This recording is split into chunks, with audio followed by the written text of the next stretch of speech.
Друзья, добрый вечер. Не планировал ничего сейчас записывать, но наткнулся на одну очень интересную информацию, с которой хочу с вами сразу же поделиться. Речь идет о Майкле Джексоне. Есть такой индийский гуру, мудрец, садгуру, которого я периодически смотрю, и мне он очень нравится. Я считаю, что в его теле живет мудрейшая душа. Рассуждает на тему Майкла Джексона.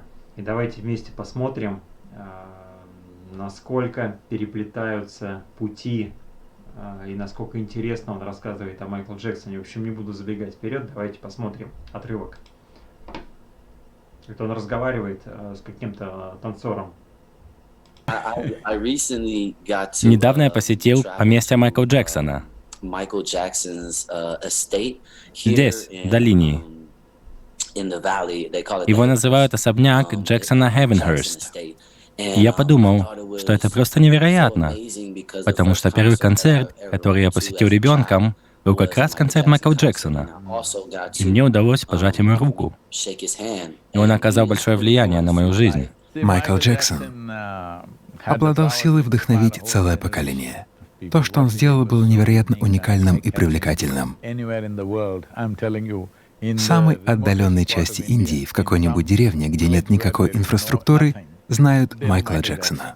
Вот уровень влияния, который он оказал на целое поколение молодежи в Индии, танцующих, как он, подражающих ему.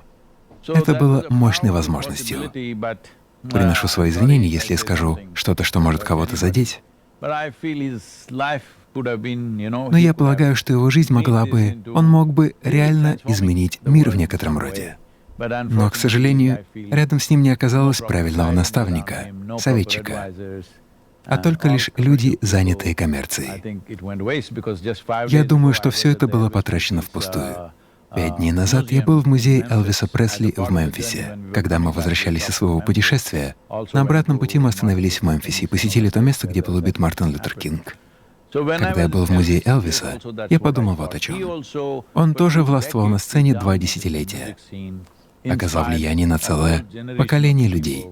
Но его собственная жизнь превратилась в полный бардак, потому что у него не было достойного наставника, не было баланса. Был гений, но не было баланса. Это печальная история.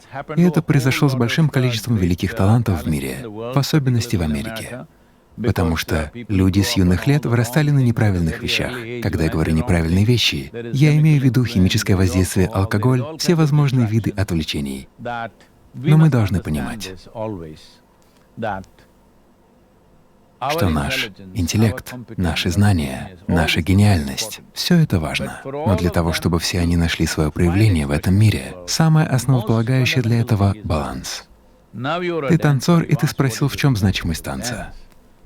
Ты можешь быть хорошим танцором, но если не будет устойчивой платформы, ты не сможешь танцевать, не так ли? Вот и все, чем является жизнь. Вне зависимости от того, насколько хорошо мы танцуем ли мы на сцене, в офисе или где-нибудь еще, неважно, в какой форме находит выражение наш танец. Самое важное — это стабильная платформа внутри нас. Баланс. Баланс. Но главное, что мне прям зацепило, то, что этот мудрейший человек говорит о том, что музыкант, певец мог оказать влияние на весь этот мир. И что-то пошло не так. Мне вот прямо сейчас у меня задача номер 1. Как-то задать ему вопрос, знает ли он Димаша Кудайбергена и что он думает о нем. Вот я прямо сейчас приложу максимум усилий. Я в комментарии уже задал вопрос, но не знаю, дойдет ли мой комментарий до него. Но я сейчас постараюсь выяснить этот вопрос. Мне очень интересно, что этот мудрейший человек думает о Димаше Кудайбергене. И сам факт того, что их судьбы как-то переплетаются, я имею в виду Майкла Джексона и Димаша Кудайбергена, вот эта вот невероятная история с этим плакатом и женщиной в Америке, которая берегла этот плакат с Майкла Джексоном, с его автографом, и в итоге потом подарила Димашу, и тогда выяснилось, что, оказывается, там стоит дата рождения Димаша, вплоть до года. И сам Димаш является поклонником Майкла Джексона, он открыто об этом говорит, и он несколько песен поет Майкла Джексона и танцует. Ну, в общем, совершенно точно, что их пути как-то перекликаются, и очень интересно понять, к чему все это приведет. Ну, в общем, есть тут над чем задуматься, ребят. Очень интересная информация пришла. Ну что, всех обнял. Пока-пока. Завтра встречаемся на концерте.